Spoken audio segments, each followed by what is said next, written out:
kuna mtu ambaye huwa ako very crazy when it comes to serving God. He is a CEO, he is a boss of company, but he is wiping the church chairs. He is washing church toilets.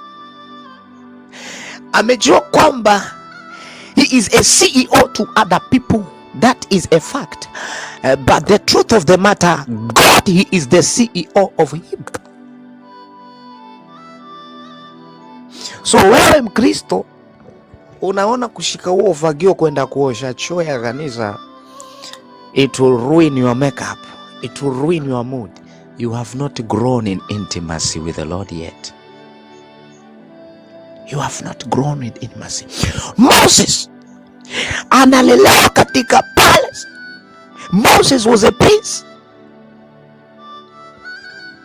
It is definitely sure that he was gonna be a king of Egypt, because yoyote aliyewa Mungu kuongoza ni neema yake.